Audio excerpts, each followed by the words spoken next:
విషయం తెలియకూడదు.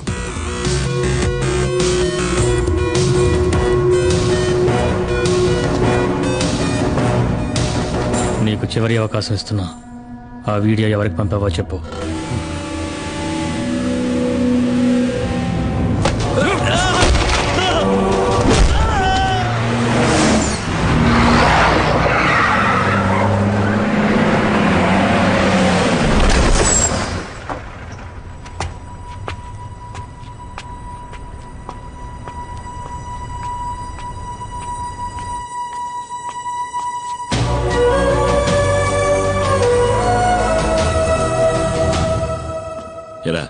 ఎక్కడ? పైన ఉన్నాడు.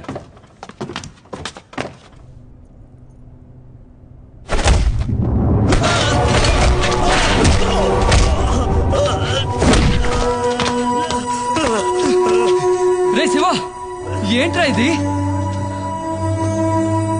ద్రోహం. నమ్మక ద్రోహం చేసిన వాణ్ణి ఎప్పటికీ క్షమించకూడదు. ఏం ద్రోహం? వీడు నా ఫ్రెండ్ రా.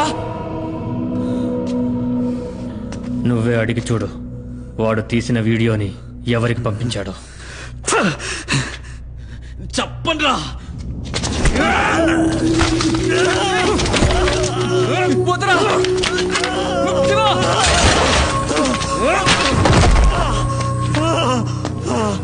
వీడి చేత నేను చెప్పిస్తా. రే వద్దురా శివ, నేను చెప్పబట్టే మనీ ఈ పనిలో చేరాడు.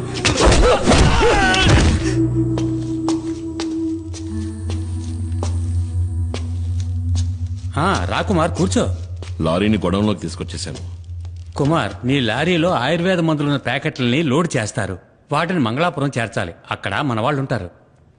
ఇది ప్రోడక్ట్ యొక్క డీటెయిల్స్, ఇది సేల్స్ పేపర్. ఈ 2 చెక్ పోస్టులు చూపిస్తే చాలు. ఓహో.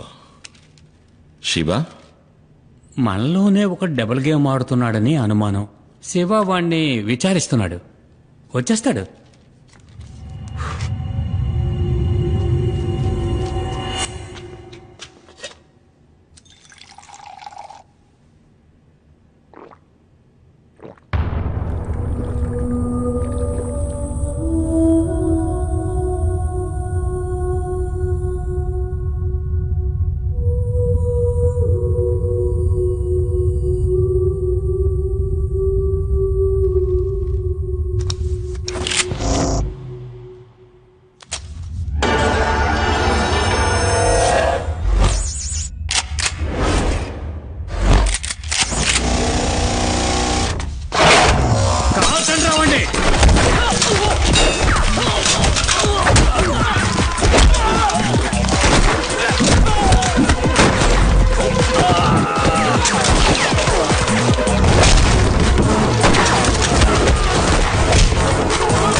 Gun down.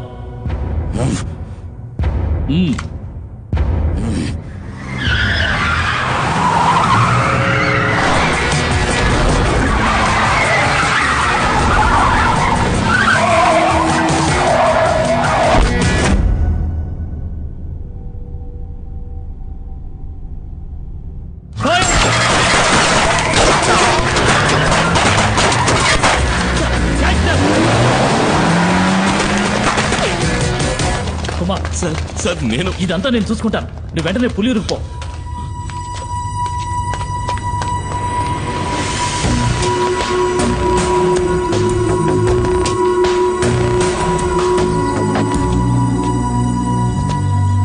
ఏమైంది?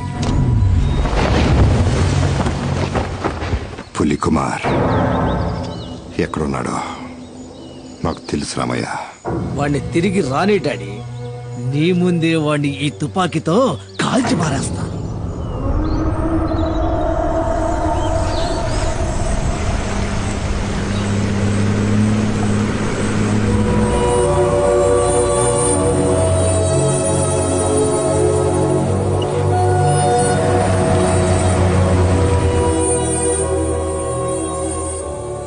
కుమార్,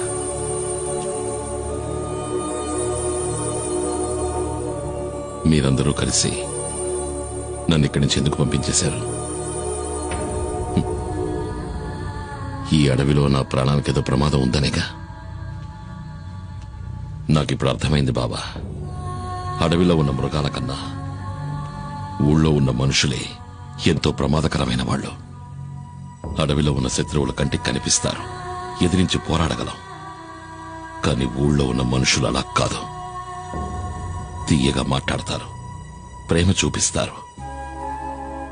కానీ అది నిజమని నమ్మే లోపే మనల్ని వెన్నుపోటు పొడుస్తారు. ఇలా జరుగుతుందని ఎవరికి మాత్రం తెలుసు కుమార్? ఇవేవి మైనాతో చెప్పద్దు. జీప్ ప్రమాదంలో మనకి దెబ్బలు తగిలాయని అనుకుంటోంది.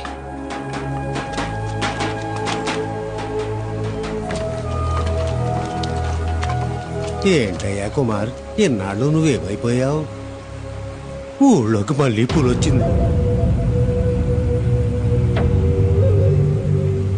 ఈ నెల రోజుల్లో 7 మందిని చంపేసింది ఆ పెద్ద పులి. నీకోసం ఎక్కడెక్కడో వెతికావు. నువ్వెక్కడున్నావో తెలిస్తే కదా పిలిపించగలం. కుమార్, నా మనవరాలు మల్లికని నేను చూస్తూ ఉండగానే నిన్న రాత్రి అడవులోకి లాక్కెళ్ళింది.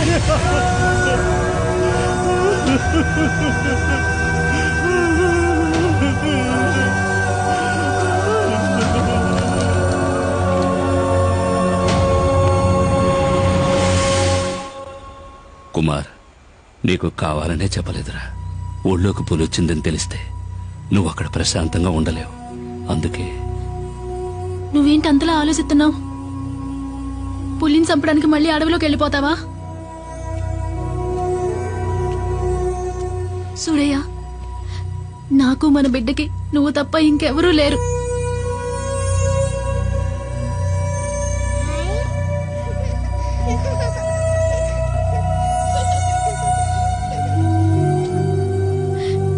నా మాటేనయ్యా.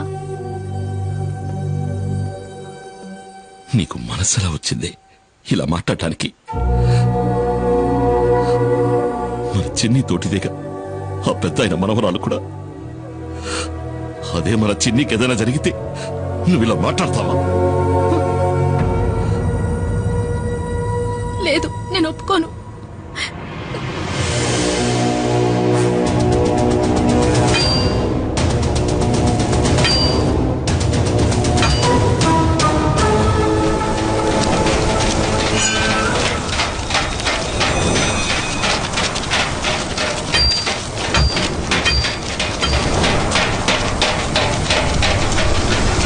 కుమార్, మన చెసి మీదకి పులి దాడి చేసింది. చావు బతుకుల్లో ఉన్నాడు, ఏం చేయాలో అర్థం కాలా.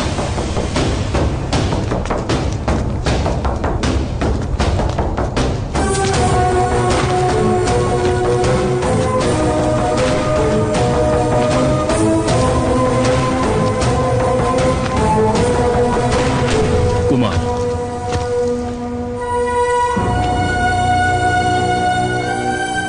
బాగా అర్థమైంది కుమార్. ఆ పెద్ద పులిని చంపాలంటే ఫారెస్ట్ డిపార్ట్మెంట్ ఇచ్చిన ఈ తుపాకీ సరిపోరు. నిజమే సారు, దానికి తుపాకీ చాలదు. పులిని వేటాడి చంపాలంటే అడవి గురించి తెలియాలి, అడుగుజాడలను బట్టి ఎటెళ్ళుందో తెలుసుకోవాలి, దాని చప్పుడు విని పులి ఎక్కడుందో తెలుసుకోవాలి. పులియూరులో ఇవన్నీ బాగా ఎరిగిన మగాడు ఈ కుమార్ ఒక్కడే.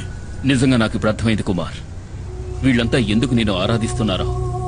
పెద్ద పులిని చంపడానికి వేటగాడికి ఇచ్చిన పీసీసీఎఫ్ ఆర్డర్ ఇది. ఈ ఊరిని కాపాడాలి, అది నీకే సాధ్యం.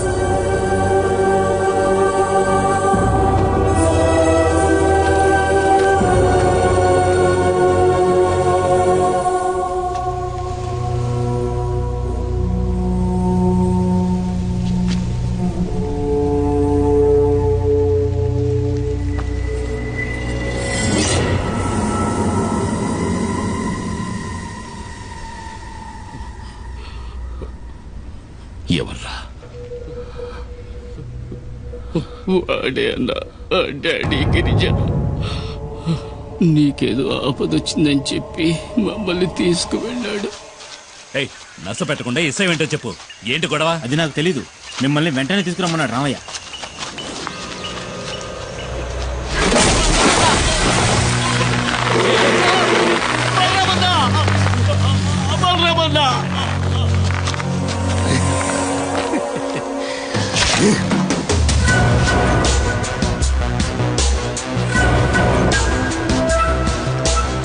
బలరాముడు కుమారుగడి శక్తి ఆ కృష్ణ పరమాత్ముడికి బలరాముడిలాగా కదా.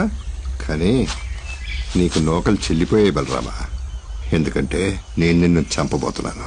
నేను వచ్చినట్టు ఆ కుమారుగాడికి తెలియాలి. నిన్ను కొడితే వాడికి నొప్పి పెడుతుందంటగా, నేను కొడతాను, వాడు చెప్తాడు. బలరామన్నా,